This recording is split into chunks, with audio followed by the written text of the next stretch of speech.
Hey you guys, welcome to another episode of our Three Last Name family. I think this is the fifth one. I think this is our fifth one. Either way, here we are. Post-Christmas, so now we're back into the swing of things.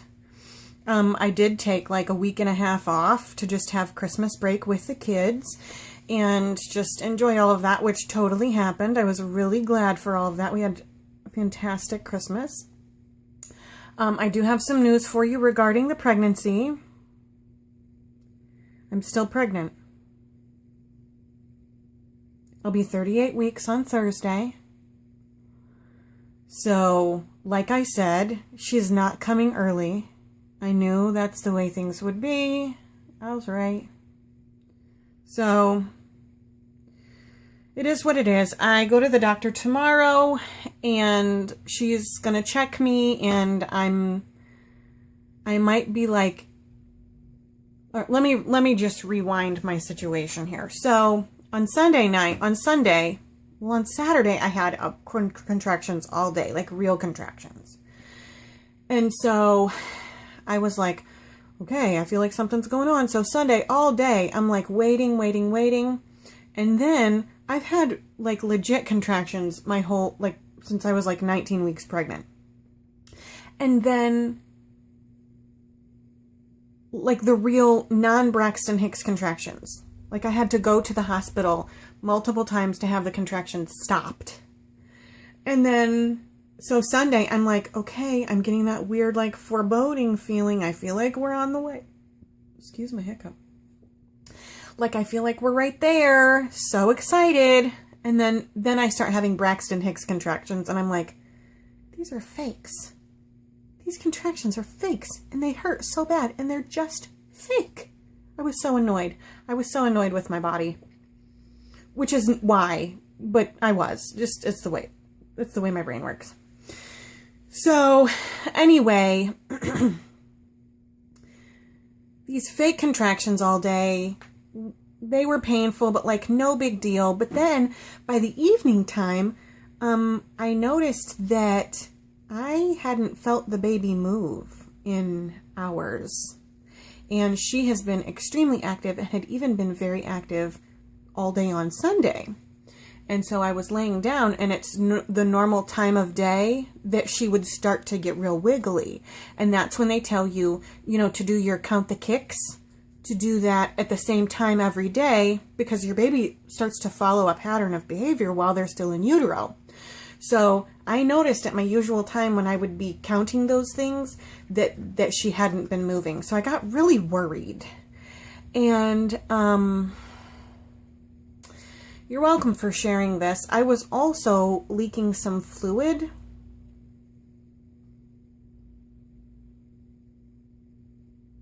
So I wanted to get that checked out. So, pregnancy is weird. Part of this channel is so that if you have never been through the stuff that I'm going through, you can kind of learn some things. Sorry if that is not really something you wanted to know. Like if you're a man and will never have to experience that. But anyway, it is what it is. So, in our area, there are 2 hospitals. One is very close to my house, and it is a pit. I hate it. I hate it there. I have had terrible experiences basically every time I've gone, which especially with this pregnancy has been many times. So I don't like to go there. I've been misdiagnosed. I have been treated like poop. I mean, it's been everything from like lack of actual medical knowledge all the way to like bad customer service, like the whole shebang. So, but it was like Sunday night and I'm like, okay, we might be in an emergency situation. I probably just need to go to the hospital to get checked. And it was like midnight. So I know we keep weird hours. I mean, the kids don't, just me and Dan, whatever. But, so I knew that the labor and delivery would not be super swamped on Sunday night at midnight. So I told Dan, I was like, all right, I'm just going to run over there. Just have them check things out. I just want them to check her heartbeat and things like that. And then I'll be back home. But I'm kind of nervous. So I had like 3 tears come down because I was actually nervous. And then I was like, you stay with the kids. If it comes a situation where they say that I'm in labor, then we can deal with that. But I don't think that's what's going to happen. So anyway, I get to the hospital and they hook me up to the monitors right away. And I explain what's going on because they always ask you, oh, what brings you in today? And so I explained to the nurse, I'm leaking fluid. I want to make sure it's not amniotic fluid, that my water hasn't broken, and that my baby did not satisfy kit counts. She's real wiggly and was even wiggling more. I explained all of that. So anyway, she was like, okay, well, we'll test the fluid. So when they have done this at the hospital that I like to go to, the better hospital that's farther away, it's like 40 minutes away, the one where I'm having my baby, if they check to see if fluid is amniotic fluid, they take it on a cotton swab, put it in a vial, and send it to the lab and have it analyzed in the lab. This girl took out some kind of tape spool in like a cardboard box and like cut several pieces off and then proceeded to scrape it against my skin. Can I just tell you that, like, by the time you get to this point of pregnancy, again, this is a lot of information, but like that is very uncomfortable for somebody to scrape a rough piece of paper against your skin. Ow. It hurt. And I made it kind of like, I wasn't like weird about it, but I sort of like, I winced. It hurt. So she goes, it's just paper. And I wanted to be like, I'm allowed to like have pain register in my brain. What is wrong with you? But anyway, whatever. So she tests the paper and she looks at it and she goes, "Aww. Aww. Like, this is not comforting to me that whatever you're doing is not conclusive." But okay, whatever. So then she gets a third piece of paper and does the same thing with that. Scrape, scrape, scrape. Thank you very much. Hello, Dolly.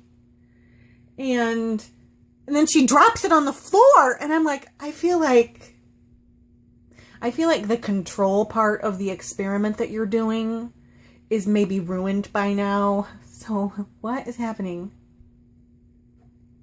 That wasn't even anything. So whatever. She decided that it wasn't amniotic fluid. So I don't know what to tell you. I really don't. Something was happening and I don't know what it was. All the more reason why this is going to be the last pregnancy. So then she told me it wasn't amniotic fluid and I was like, okay, well, she was like, what made you think it was amniotic fluid or something like that? So I explained to her what had been happening and that I also felt sure that I had not peed myself. I'm like, I know the difference. I'm 34 and this is my fourth pregnancy. How do you like that I mixed all those numbers up? But whatever. Like, I know the difference. And so I kind of explained how I deduced that that was not urine. And she goes, are you sure? I was over her. But I'm going to tell you, I was only at the hospital for an hour from start to finish, and my story is not even done. So there is this guy at the hospital here. He's an ultrasound tech. They've got just a couple. And for some reason, I get him like most every time. And he has a very interesting habit when he does your ultrasound. He sits on the bed with you. It's really unsettling. Because, like, I'm having a prenatal ultrasound done. So think about, I've really only got a thin layer of fabric of the hospital gown between everything important and this guy doing this ultrasound. He's sitting on the bed with me. Also, he wears a wig that is definitely not his natural hair color right now, and it's always really dirty. So anyway, he comes in and I'm like, oh my gosh, I forgot to ask for them to send someone else or just opt out of the ultrasound altogether. Because really, they'd already established that her heartbeat was good and steady, so she was fine. She was just sleeping, I guess. So that had already been established. I already felt comfortable. And then we established, I guess, that I wasn't leaking amniotic fluid. So I just didn't want him in there at all. I didn't need an ultrasound, and I definitely didn't want to see him for it.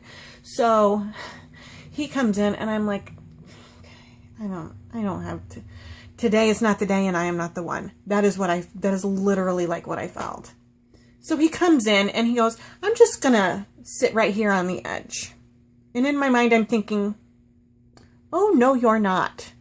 So I said, just in this exact same way, I said, actually, I would just prefer if you didn't sit on the bed with me.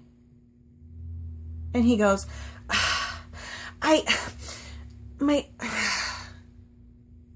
so he realizes he can't snuggle with me. That's not going to happen, this ultrasound. So he goes and gets himself a stool that's right there and sits on the stool, does my ultrasound, and then leaves the room, doesn't even speak to me. You guys, what is wrong with these people? So, whatever. I end up establishing the fact that my baby is fine and I get to leave the hospital, so I leave and vow to myself. I got home and told my husband, I was like, unless I am bleeding to death, the next time I try to go to that hospital, please just beg me to not go. Please just remind me why I hate going there so tremendously much. And he was just like, okay, because he knows. He's been there for a lot of the time, well, all but this one of the times that I've had to go. And I just, whatever. So that happened. So whatever, I'm going to tell my... Then the nurse tells me, okay, so by now, I'm basically like with the whole, test paper thing debacle and the falling on the floor, and she sounded really hoarse. Like, I don't know what was happening. I sort of decided that maybe I didn't trust a whole lot of how she absorbed her medical training. So the next thing she said to me was super interesting to me. So she goes, all right, well, since this is your fourth baby, if you start to experience contractions that are like 6 minutes apart, you need to go to the hospital.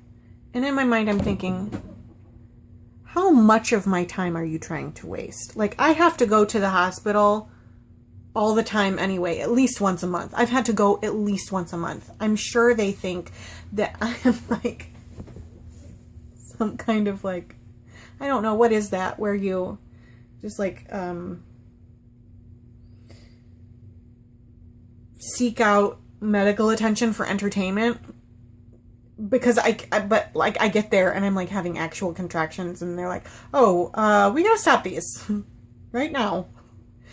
Anyway, but if you go to the hospital and you're having contractions 6 minutes apart, they're not going to admit you. I'm just going to tell you that right now. I know enough by now to know if you go to the hospital with contractions that far apart, you're not going to stay. It is a waste of your time. So anyway, whatever. I ended up leaving, went home, begged my husband not to let me go back. Literally, unless, if I'm bleeding to death, they've got enough stuff there. They can like slap some gauze on a wound, whatever, stitch it up. But aside from that, no, not doing it. So, here's a funny side issue. So this is, I think, my 5th or 6th video. Like I said, I can't remember exactly, but I'm just getting started on YouTube, and apparently I already have people who hate me on YouTube, which you can take one of two ways. You can take the way of like, wow, you must be doing something really terribly. You should probably quit. Or you can look at it how I do and be like,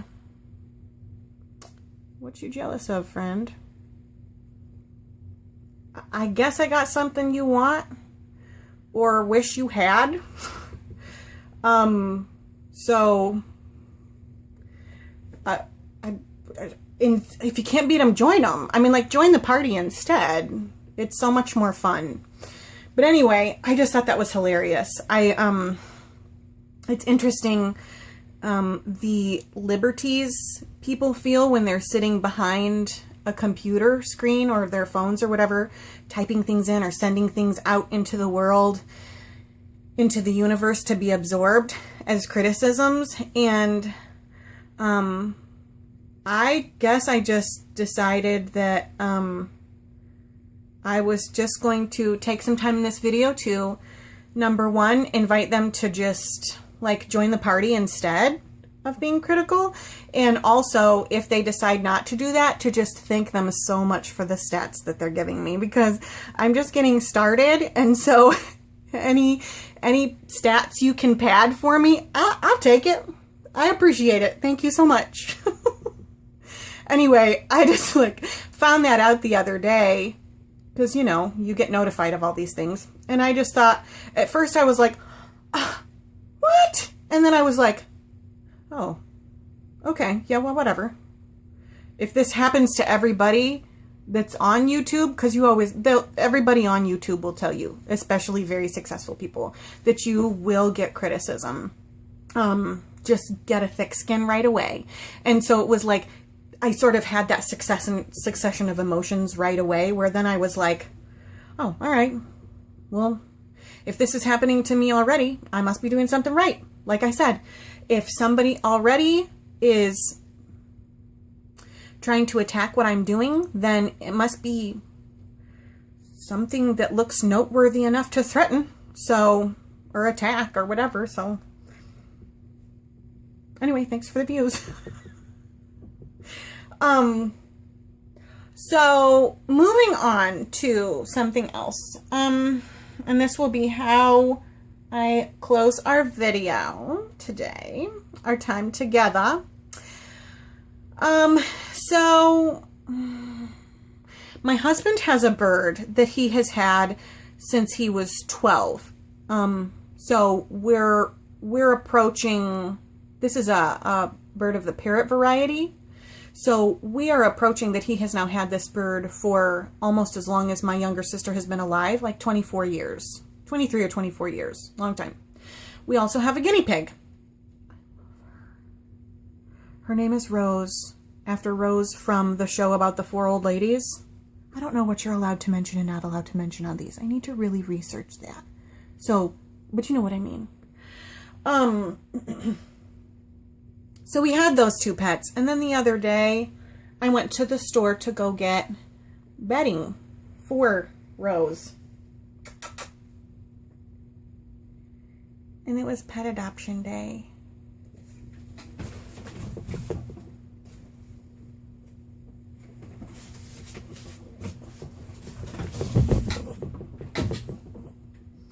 So we adopted her. This is Mitzi. We don't know what kind of dog she is. Sorry. Oh my gosh. That was such a close-up of my pregnant self. She is such a cute, ugly dog, I feel like. We think that she's like a long-haired dachshund. She's terrified right now. She was, see her with her little hair poking up. See? Hello, world. Hello, YouTube. She just winked. She said. Anyway. Her heart was like, bum, bum, bum, bum, bum, bum, bum. Get me off this tall stool. Anyway. So we now have Mitzi as part of our family. I just figured that, you know, adopting a mature dog 3 weeks or a month before I was due to have a new baby was a fantastic idea. No, seriously, I saw this dog. My son actually found her. And I took one look at her and I was like, we need her. And then I spent some time with her. And then that sealed the deal. I knew that she was one of us. She was a Stevens Baker Chillon. That's just the way it is. So, meet Mitzi. She is 5.5 years old. And, like I said, we have no idea what she is. She wasn't cared for really well. And so, like, she has no bottom teeth on the bottom. So, like, her tongue sticks out sometimes, which is really cute and sad at the same time. And there's a situation with her fur that I'm not really sure how to tackle. I've bathed her and combed her, and I think I am just going to have to bite the bullet and go have her groomed because I'm not sure what's going on. And I would rather go pay to have her groomed, one time just groomed really well, than like try to go out and buy all the tools of how to do that. So, but if you are watching this and you've seen this little precious pumpkin of an animal and you're like, no, no, no, I'm a pet groomer, or I have a dog like that and this is what breed it is, or what breed it's not, we don't know. But anyway, here's how you care for the fur, and here's what shampoo to use. And I got a little Mitzi hair on my face. Lip gloss and long-haired dog fur. Yeah. Great day. If you have any suggestions, feel free to comment below. In the meantime, I'm going to wrap this up. And I will be going to the doctor tomorrow. I will update tomorrow and let you know what we find out. I am prepping everything for a more documentary style vlog for the day that the baby gets here, but we'll see if we can kind of squeak something like that out beforehand and really start going that direction so that you're not only seeing me sitting right here in this chair, that you're actually getting a better window into our life. And you can travel this journey with us and just enjoy being part of our 3 last name family. So until tomorrow, have a great night or afternoon, and press the like button and subscribe, and we will see you later.